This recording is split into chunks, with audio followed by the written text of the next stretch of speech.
Fala pessoal, estamos aqui para mais um vídeo. Meu nome é Arthur, eu sou analista de valores imobiliários.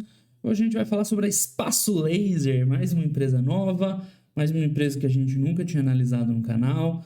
Então vamos seguir tentando acompanhar aí um número, conhecer empresas novas, acompanhar um número maior de empresas. Peraí, deixa eu dar uma ajustadinha aqui para não ficar sumindo na tela de vocês.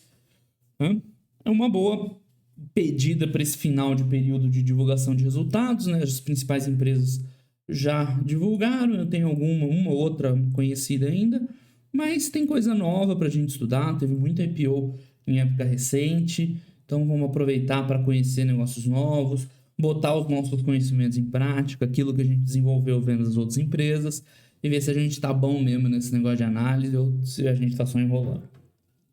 Sim, Espaço Laser, uma empresa que oferece serviços de depilação, né? Na verdade, ela é uma rede de franquias, onde você, né, o franqueado, eles têm lojas próprias e franquias, já vou falar disso, é importante, mas enfim, você abre uma loja relativamente simples, compra o equipamento lá de depilação, profissional habilitado, e oferece serviço de depilação laser definitiva, né? Confesso que essa tá longe de ser das minhas áreas de conhecimento, então eu não posso dar muito pitaco pela depilação em si, né?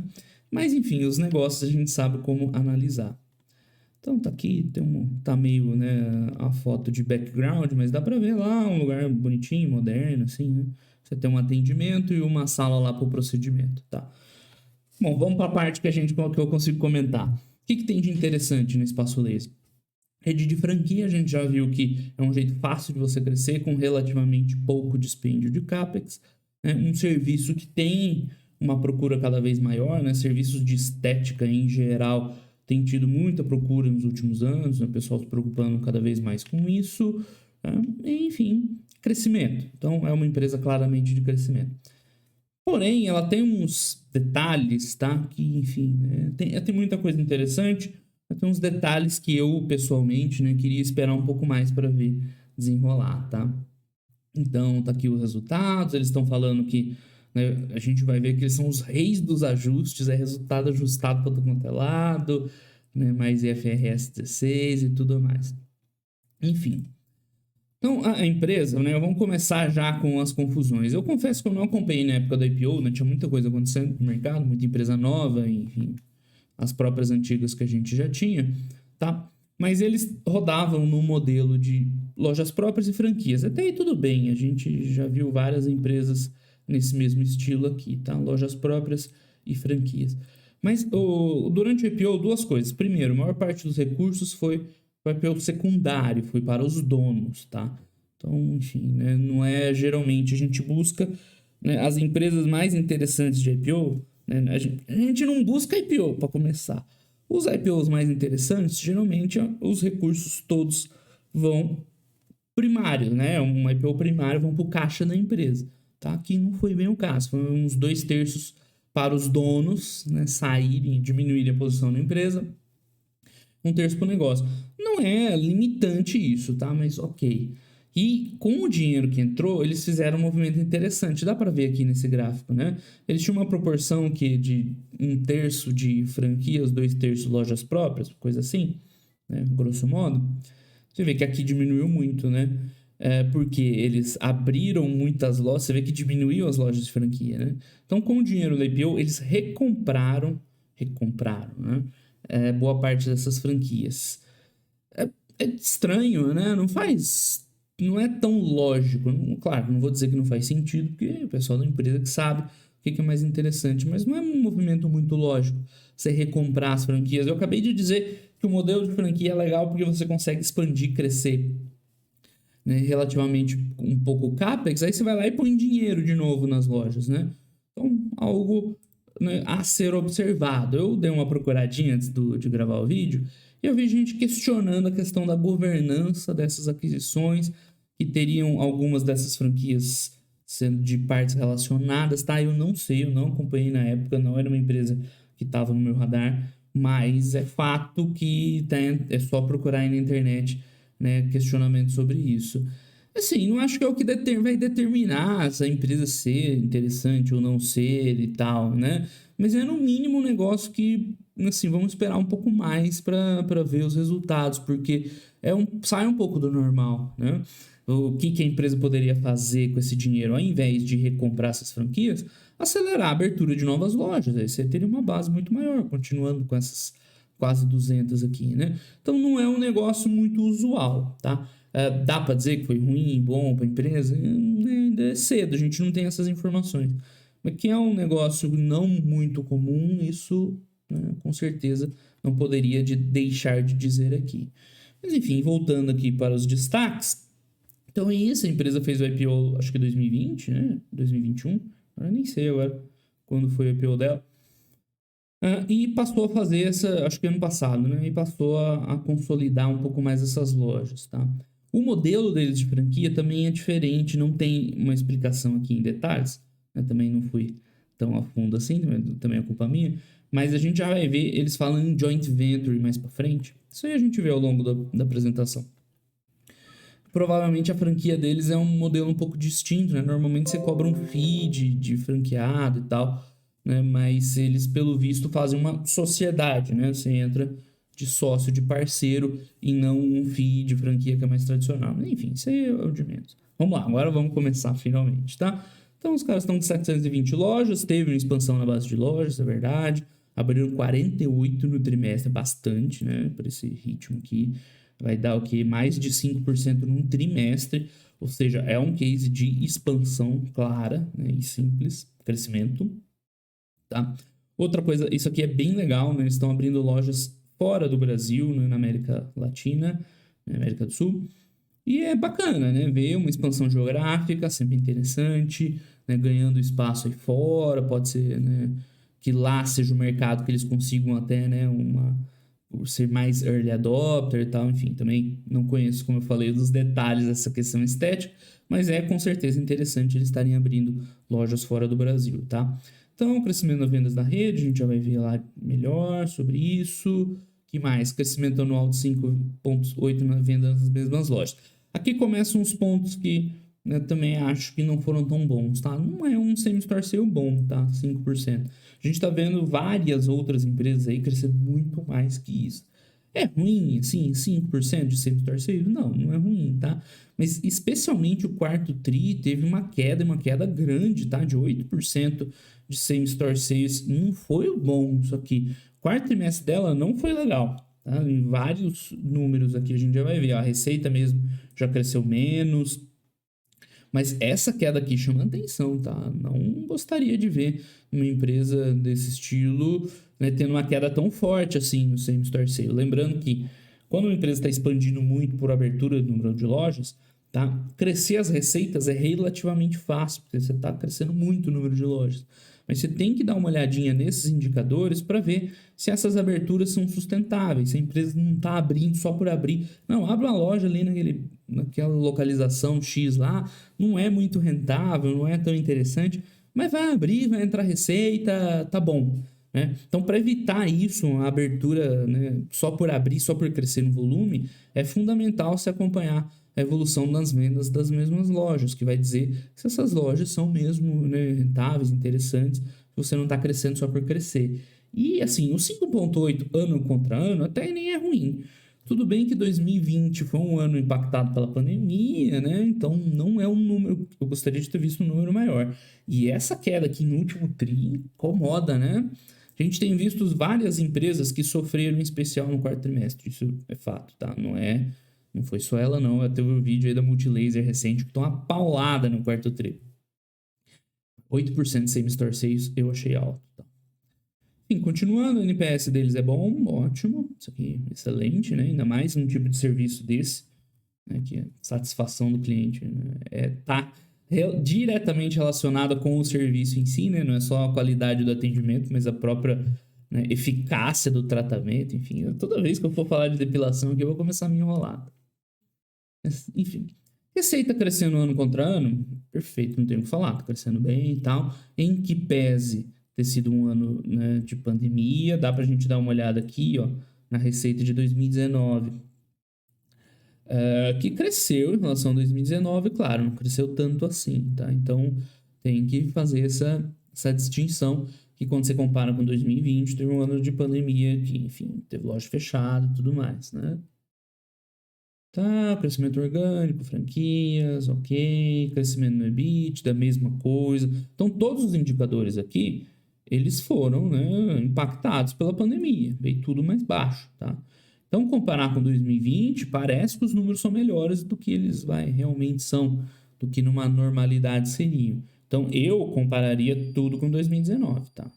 Ah, mas era empresa pré-IPO, mas é um melhor, é uma realidade melhor para a gente usar, tá? Minha opinião aqui. Mas enfim, seguindo. Estamos nos destaques ainda, né? Crescimento do EBITDA, lucro ajustado. Então parece muito bom quando você olha isso aqui, mas tem que botar um asterisco nesse 2020, né? Não foi um ano forte para a empresa, excepcionalmente impactado pela pandemia, e eu colocaria pelo menos 2019 junto aqui. A gente viu várias empresas que fizeram isso, que representa melhor. Mas enfim, voltando aqui para os números, né? De fato, a empresa tem crescido em número de lojas, eles têm uma nova linha, vamos dizer assim, de lojas de estúdio Face. Deve ser Face, né? Não é possível que seja estúdio Face.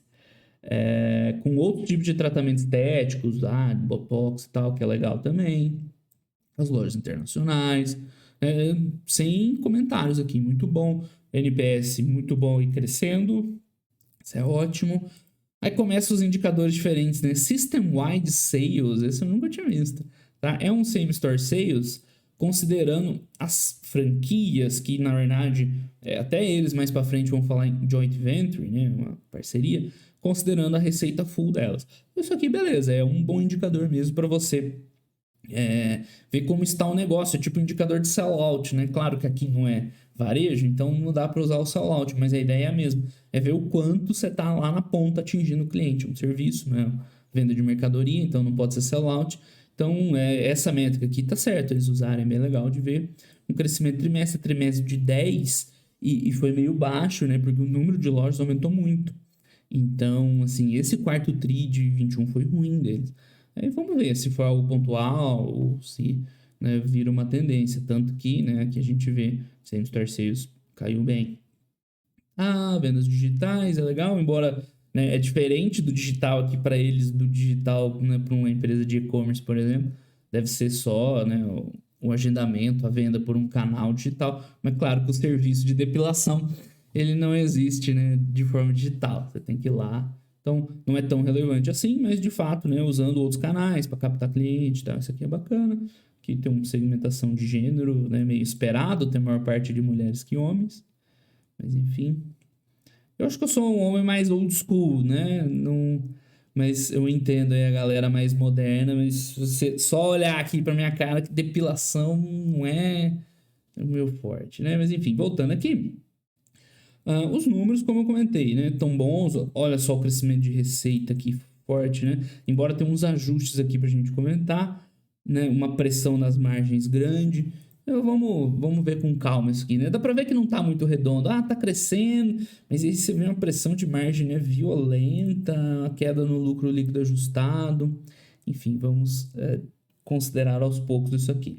Então, o que eles explicam, né? O que é o System-Wide Sales, né? Como se a participação, né, nas franquias fosse de 100%. Que mais? A gente vai ver que eles fazem ajuste para tudo quanto é lado já na receita, tá? Porque eles têm uma questão da pandemia regulatória que tá certo, né? Que foi autorizado lá linearizar a receita e tal, a gente viu lá nos shoppings. Então isso aí perfeito, não tem o que falar. E aqui entra uma coisa que eu não consegui entender totalmente, né? Consolidar os números da JVs incorporadas. Então, o que eu acredito que seja isso? Que essas JVs incorporadas sejam as franquias que eles compraram de volta, tá?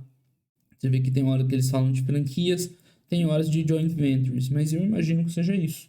Tá? É o que faria sentido aqui, tá? Para mim.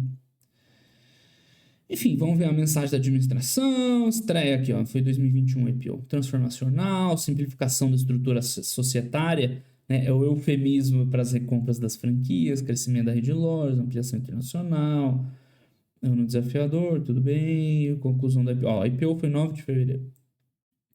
Adquirimos participações remanescentes de 80 sócios em 20 empresas controladas. é isso, né? São as franquias dessas empresas controladas, provavelmente aquelas JVs que dão lá, né? Então, cada hora eles usam um termo, mas deu para entender, eu acho, né? Consolidação do controle, centralização do processo decisório. Essa é a versão oficial, né? Embora, como eu comentei, teve gente que questionou isso lá no passado. Blá, blá, blá, blá, blá, blá. Recursos remanescentes, aquisição de 100 franquias da rede, compra dos direitos nos permitiu acelerar a expansão orgânica, reestruturação do time comercial. Aqui entra, né, a participação deles em outros mercados, Chile, Argentina, Colômbia, pelo visto tá bom. Diversificação na linha de serviços, legal, isso aqui é bem interessante e tudo mais. Bom, 729 lojas, a gente já viu que cresceu bastante, crescemos em todas as regiões do Brasil, legal. Enfim, inauguramos muitas novas cidades, então esse gráfico a gente já viu. De fato, né, a base das lojas cresceu bastante ano contra ano, 27%, é bastante, tá? Não, são poucas as empresas crescendo nesse ritmo em termos de número de lojas. Ainda tem muita loja nova para maturar, que é legal também, vocês já estão cansados de ver isso. A gente falou disso, fala muito disso na Raia, Drogasil, mas nessas empresas de crescimento mais novas também. Enfim, aqui participação geográfica no Brasil inteiro, né? Contando Acre, Roraima. Engraçado que muita empresa fala, não, tá no Brasil inteiro, mas no norte mesmo eles não querem ir, né? Aqui eles estão lá. Legal. Enfim, aqui tem uma outra segmentação entre lojas de shopping e de rua, né? Não acho que seja especialmente importante. O que interessa é que esteja num local, né, bacana, de fácil acesso, de circulação de gente, né? Essa é a ideia. Então, aqui abertura por região, todas crescendo. Você vê que eles estão crescendo mais em regiões menos adensadas, né? E o Sudeste, que tem uma população maior, que eles têm mais lojas, eles deixaram para crescer mais fora, né? Legal. Bilhão de vendas totais. Esse aqui, tá? É um bom exemplo do que eu discuti um tempo atrás, né? Que eu falei de top line e bottom line, que o pessoal critica que, né, o estrangeirismo desnecessário, né? Mas não tem uma palavra boa para você trocar por top line, porque muita gente troca por receita, mas aqui no caso, né? Essas vendas totais da rede, System-Wide Sales, né, é um indicador top line, não é receita, porque tem receita aqui que não é deles, tá? Então, só para me justificar aqui. Então, apresentamos uma desaceleração no ritmo de crescimento, isso é importante, tá? Impactado pela retomada das viagens em dezembro. Eu achei meio esquisito, né? O justificativo parece meio fraca, mas tudo bem. Se refletiu numa queda de 8% nas vendas em mesmas lojas. Eu achei que foi uma queda forte e eles ainda falaram que teve vendas recordes em outubro e novembro. Dezembro foi férias coletiva, então, né? Porque você vendeu recorde em outubro e novembro e o resultado no total caiu, é porque dezembro foi muito ruim, né? Se botar só nessa conta das viagens, enfim, pode ser, eu achei estranho. Aqui, outro parágrafo que eu achei estranho, tá? Cabe relembrar que, diferentemente do varejo tradicional, entendemos que existe um nível máximo de vendas por loja. Isso é ok, né? É um atendimento ali, é um consultório médico. Você não vai crescer o número de consultas por consultório indefinidamente. Nem seguindo a capacidade máxima da máquina, a propósito de oferecer nível de satisfação, enfim, né? Então, o que eles estão dizendo? Ó, que vai chegar um momento que vai chegar no limite, num teto de atendimento, tá? De volume, não de receita. Então, essa parte eles não comentaram. Porque o que uma empresa boa faz quando tá com a demanda lá em cima, né? Ela joga o preço para cima para ganhar um pouco, pelo menos, no preço, já que ela não consegue ganhar no volume, que ela tá no limite da capacidade. Então, ok, eu entendo que é uma loja, né? Que é mais um consultório do que uma loja de produtos mesmo. Mas, enfim, pareceu meio que uma desculpa para tá caindo no same-store sales, tá? Foi o que me pareceu. Aí a opinião não é fato. O fato é que caiu, né? Aí tem as opiniões. Minha opinião é que veio meio ruim, eles estão dando tentando aliviar. Agora, isso aqui é fácil de ver, é só ver o próximo trimestre. Se o próximo trimestre vier bom, não, beleza, foi algo pontual mesmo, a viagem, o povo foi viajar, não quis depilar. Ok. Agora, se continuar vindo ruim, aí acende um alerta, né? Então, importante vocês acompanharem aqui quem tem interesse na empresa. Enfim. Tá aí, eu já fiz meus comentários. Então tinha loja fechada, depois voltou a abrir. Então tem um outro fator, né? O 2021 ainda foi impactado pela pandemia e vai ter um crescimento em 2022, né? Só dessa, né, num ano mais normal, sem tanta restrição igual foi 21, principalmente no início, né? Lá ali em março, abril, foi bem ruim, aí teve um fechamento novo. Então isso é verdade, tá? Esse resultado da empresa ainda tá com o freio de mão puxado um pouco. O anual, né, o consolidado anual, ainda tem um freio de mão da pandemia, é fato, né? Dá para esperar um 2022 melhor, sem considerar crescimento, só dessa desenrolar aí. Então tem a nova linha, Estúdio Fácil com novos produtos, isso aqui é legal, porque isso aqui tá bombando, né? Todo mundo tá aplicando toxina botulínica a rodo, preenchimento labial e tal, enfim, não vou comentar muito sobre isso. Apesar dessa parte aqui, eu como farmacêutico tenho um interesse e tal, mas enfim, deixa pra lá. Isso aqui eu acho muito bom. Em Estúdio Fácil crescendo, e ainda não é tão relevante, mas você vê mesmo Estúdio Fácil, uma queda assim. Esse quarto tri teve algo de estranho. Tomara que seja pontual, que passe e fique tudo certo. Mas que é meio esquisito, né? Enfim. Expansão internacional, isso também é bem positivo. Também vão com uma operação em meio de franquia. Quer dizer, cada país é diferente, eles falam aqui, tá? Então, na Argentina é tipo joint venture franquia. Por isso que eu acho que aquele lá é claramente isso no Brasil, né? Cada hora eles chamam de um jeito. E num outro país aqui, Colômbia, aí eu acho que, ó, Colômbia é 100% proprietário. Mas legal, isso aqui eu vejo muito com bons olhos. Aí no Chile eles fizeram uma aquisição de controle de uma outra empresa. Você vê que cada país eles fizeram de um jeito, né? Dependendo do que eles acharam mais fácil. Legal? Aí estão falando aí, marketing boca a boca, enfim. Sessões de cortesia de axila ou faixa da barba. Eu prefiro não comentar sobre esses pontos. Enfim, tá lá, indo. Aqui tá bom, né? Aqui a gente não viu aquela redução lá da espaço face. Imagino que seja face, não fez. ESG, agora vamos para os números. De novo, vou tomar uma aguinha aqui. Na verdade é um café, vocês não viram. Mas vamos lá. Receita líquida, é que eles explicam que loja fechar 2020, ok, o segundo trimestre foi ruim, aí teve lá aquela lei que permitiu linearizar os resultados, que eles estão ajustando, até aí 100%, tudo certo. Adicionalmente, para fim de comparabilidade, somamos as JVs incorporadas no trimestre. Por que isso? Tá? Teoricamente, essas joint ventures, que eu imagino que sejam as franquias, teriam que entrar na linha de equivalência patrimonial, que é uma sociedade, né? Uma participação. Tá? Mas aí vai por água abaixo toda a análise da empresa, porque a equivalência patrimonial entra lá embaixo, né, a última linha ali antes do resultado operacional. Você não consegue ver margem bruta, você não consegue ver os custos como estão evoluindo. De fato é ruim para entender o negócio. Então, essa movimentação deles de ajustar para consolidar o resultado das joint ventures, ao invés de, né, deixar como equivalência patrimonial, eu acho muito positivo. Embora não seja o padrão contábil, mas a gente consegue enxergar o negócio melhor, tá? Então, isso aqui, antes que alguém ache que a empresa está complicando, eu acho que é o contrário, ela está, né, sendo mais transparente. Então, lembrando que a minha análise aqui ela é totalmente neutra, tá? O que eu acho ruim, eu falo que eu acho ruim, o que eu acho bom, eu falo que eu acho bom, tá? Ao contrário, com certeza vai ter gente achando que eu fui muito severo, quem gosta da empresa, vai ter gente achando que eu fui muito permissivo, quem não gosta. Mas eu tento fazer sempre 100% neutro. Mas eu acho perfeito esses ajustes aqui, tá? Represento de fato, né, a melhor forma de analisar a empresa. Tá? Mas vocês vão ver que tem ajuste desde o começo aqui. Enfim, receita crescendo, a gente já viu isso, mas os asteriscos que eu coloco aqui, 2021, o 2021 é um ano fraco, embora 21 também tenha os seus impactos, tá? Então, isso aqui poderia ter sido mais alto, mas 2020 foi fraco. Eu compararia com 2019, que foi aqui, né, no meio do caminho. Olha só, a receita no quarto tri de 20 subiu muito, né? E os números caíram. Eu achei esse quarto tri muito estranho. Mas enfim, vamos adiante. Então tá aqui, desde a receita líquida já tem ajuste. Mas deixando claro que eu acho correto esses ajustes, tá? Então aqui a receita das franquias que foram recompradas, até onde eu entendi e tal. Ok, tá aí tudo bem. Lucro bruto. Nosso lucro bruto, blá, blá, blá, blá, blá, blá. Desculpa, né? Não é as franquias que foram recompradas, são as outras. Mas enfim, vamos lá.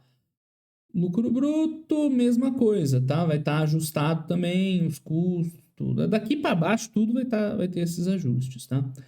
que a gente consegue ver? Um crescimento aqui, né, também de 33%, embora com pressão de margem, o que em alguns pontos é normal, né? A gente está vendo em várias empresas, tá? Tem aumento de custo, de aluguel, de não sei o quê, sei lá quais são os custos deles. Normal ter uma certa pressão de margem aqui, tá? Perfeito. Não é igual a Multilaser, que perdeu mais de 10 pontos de margem, tá? Então, embora tenha sido o quê? Uns 4 pontos, mas tá, ok, ainda é uma margem bruta razoável. Né? Os custos subiram, deixa eu ver se tem um comentário aí diferente. Ritmo de abertura de lojas, é verdade, né? Aluguéis, né? A base de aluguéis mais baixos, a gente viu lá na Vivara, né? Os contratos de trabalho, perfeito, aqui não tem nada de errado com os números da empresa, né? Você vê inclusive o quarto tri, né? Um crescimento no lucro bruto, muito bom. Desculpa, aqui é custo, né? O lucro bruto ainda assim cresceu, ok. Tá. Isso aqui aí eu já acho que não, tá? Os outros ajustes todos, né? A postergação da receita pelo Covid, a reincorporação das joint ventures, ok. Isso aqui sei lá o que é, mas é pequeno, dane-se, né? Agora, tirar a depreciação e amortização, aí eu já não sei, tá? Por quê? Porque eles têm custo, né, de aluguel do IFRS 16 é direto nas lojas, né? A gente tem visto essa tendência das empresas reportarem assim, tá? Não foram eles que fizeram aí para tentar mudar o balanço, né? A gente tem visto que várias empresas vão considerar a operação deles sem IFRS 16. Talvez seja o mais correto mesmo, tá? Mas eu tenho que destacar aqui que essa depreciação e amortização é estranha tirar do lucro bruto, mas pelo visto é a tendência mesmo no mercado passar a usar os dados dessa forma, tá? Ok. Nas despesas operacionais, tá? Aqui a mesma coisa, tem um ajuste das joint teve a questão das stock options do IPO, isso aqui já, né? Tá dando uma escondida para debaixo do tapete nas remunerações. É normal, tá, pessoal? Quando uma empresa faz IPO, é normal ter uma aumentada na remuneração da diretoria, porque tem lá os stock options, aí tem uma valorização da empresa. Isso faz parte, tá? Acho que o pessoal dá muita importância nesse tipo de coisa. Enfim. Mas aqui os caras já estão ajustando para coisa pra caramba, né? Já virou um ajuste generalizado. Mas enfim, a gente vê que as despesas operacionais no quarto tri dispararam, né? No acumulado do ano tá ok, tá bem administrado, mas claro, né? Você tá fazendo um monte de ajuste para tudo quanto é lado, mas tudo bem. Então, assim, eu esperaria um pouco mais, tá? Eu teria um pouco mais de cautela, já adiantando aí a conclusão lá embaixo. Tem muita coisa muito estranha acontecendo aqui, né? Muitos efeitos, né, importantes. Né? Esse último trimestre, sim, foi esquisito, né? Aumentou muito as despesas. Embora eles tenham comentado que as despesas, se você dividir por loja, né, até deu uma diluída, mas eu esperaria ver isso aqui maturar um pouco mais, tá? Acho um pouco estranho ainda. Enfim, consequência, o EBITDA ajustado no trimestre, né, já mal cresceu, uma pressão muito grande de margem aqui, já quase 9 pontos percentuais mais ou menos, né, já é esquisito um pouco, mas no ano foi, né, mas 2020 é um ano atípico, né, teria crescido em relação a 19 também, mas nem tanto, enfim, né, isso aqui no bottom line aqui, depois de umas 10 linhas de ajuste, achei que veio bem ruim o quarto tri. Eu esperaria um pouco mais para ter uma noção melhor. Depreciação, resultado financeiro, né? Também está ajustado, porque tem lá umas opções de compra tal, lá dos controladores. Tá certo esse ajuste, tá? Eu tenho que ser honesto, tá certo. Mas é curioso, né? Que a empresa tem ajuste do começo ao fim do balanço. Mas, enfim, pesou um pouco mais. A empresa tá com uma dívidazinha um pouco maior. Tem mais para frente a dívida, a gente já vê. Enfim, o resultado é que o lucro líquido desalavancou, né? Aí despencou, a margem despencou também 10 pontos. É o efeito contrário da alavancagem operacional, tá? Então resta saber se a empresa vai rodar mais nesse número ou nesse número. Nesse número continua interessante, não vai ter o crescimento e tal, mas esse quarto tri foi judiado, né? Fluxo de caixa, não tem muito o que comentar. Teve, assim, empresa que está crescendo, né? Acaba consumindo caixa, isso aí é normal e tal. Estou explicando aí um pouquinho disso. Nada demais, o dinheiro fica preso no capital de giro, né? Ok, igual às outras empresas. Os investimentos, né, aceleraram bastante, estão abrindo bastante loja, recomprando, né, isso aqui. O principal investimento foi a aquisição de controladas, franquias, joint ventures, né, estão recomprando. Achei pouco usual, mas por si só não quer dizer que é ruim, né, mas só é pouco usual. E espera-se, imagino eu, que daqui em diante eles vão crescer, né, e não recomprar as franquias. Veremos. O endividamento é ok, tá? 2,2 vezes o EBITDA. Não é nada demais, não. Ainda mais se você está no momento de crescimento acelerado, tá bom, né? Tá bem razoável. A dívida não é a mais alongada do mundo, né? Também não é nada demais, mas chama um pouquinho de atenção. A maior parte está no circulante. Mas imagino que não deva ser problema para eles, né? Darem uma. Quer dizer, não é a maior parte está no circulante, né? Mas tem uma parte importante no circulante, tá? Então, espera-se que a empresa faça uma gestão de dívida no futuro aí, acompanhe isso também. Aqui, o endividamento, tá? Ele aumentou, mas como o EBITDA aumentou também, né? Manteve o mesmo 2,2 aqui. Então, por isso que eu falei lá no resultado financeiro, a tendência agora é dar uma pesada maior, né? Tá aumentando a dívida, aumentando o custo da dívida. Então, tendência a pesar um pouquinho mais. E acho que é isso, né? Tem os anexos, os resultados sem ajustes e tal. Né, o IFRS 16, enfim. Então, né, é parecido com o que eu falei lá do Multilaser. Tem coisa legal, tá, no Espaço Laser aqui que eu acho positivo. Vamos fazer o balanço, tá? É mais uma empresa diferente que a gente tem para analisar, né, num segmento aí, né, que a princípio a gente não tinha nada na bolsa. É um modelo de crescimento também, que está crescendo bem. Pode ser um modelo de crescimento com baixo capex, veremos ainda. Por enquanto nem dá para ver ainda, já que eles fizeram foi recomprar a franquia. Né? É legal que tem essa diversificação geográfica, saindo do Brasil, oferecendo um serviço diferente, tipo a Espaço Face, né? O Face, acho que é Face. Então, tudo isso do top line eu gosto, de tudo que aconteceu. O que eu não gosto, né? Esse movimento de recomprar franquias. Não sei se é ruim, mas pelo menos não usual, né? Com certeza é. O resultado no quarto tri veio ruim, tá? Em vários níveis, tanto o same store sales, tem que ver se essa abertura, se esse ritmo de abertura de loja deles é sustentável ou não, tá? Porque pode ser que a empresa esteja só abrindo loja para crescer no top line e falar, nós somos crescimento e tal, e não ser sustentável, né? A pressão de custos a gente viu lá que veio, né? Então, o principal é isso. Esse quarto tri é muito ruim. Tem que ver se foi pontual, essa explicação que o povo voltou a viajar, achei esquisito. Tem que acompanhar, deu uma impressão de dar uma engasgada no resultado, tá? Essas recompras vai saber também. Ela pode vir a se tornar uma empresa intensiva em capital, se eles recomprar todas as franquias, né? Mas, né, é isso. Eu acho, minha opinião, eu sempre separo o que é fato, o que é minha opinião. Acho que tem coisa mais interessante nesse momento que não impede de ir acompanhando ela, tá? Tem umas perhaps aí pra gente resolver, mas se ela engrenar, né? Engrenar mesmo essas aberturas, começar a alavancar um pouco os custos fixos e tal, pode vir a ser um bom investimento, mas por enquanto eu acho meio cedo, ainda não deu para ver qual é a da Espaço Laser, né? Tem muita coisa para normalizar ainda, pandemia impactando bastante, esse movimento de recompra aí, tem que ver os resultados, né? Não sei se foi isso o grande motor pela pressão de margem, se foi, é preocupante. Então, falta ainda mais coisas para a gente, né, ter uma opinião melhor sobre a empresa. Perfeito, pessoal? Então é isso aí. Espaço Laser, mais uma para conta, bota adicionar a empresa no contador, vamos passar de 100 esse trimestre, e é isso aí, amanhã tem live, a gente analisa mais resultados, beleza? Então por hoje era só isso, grande abraço a todo mundo, até os próximos vídeos, valeu!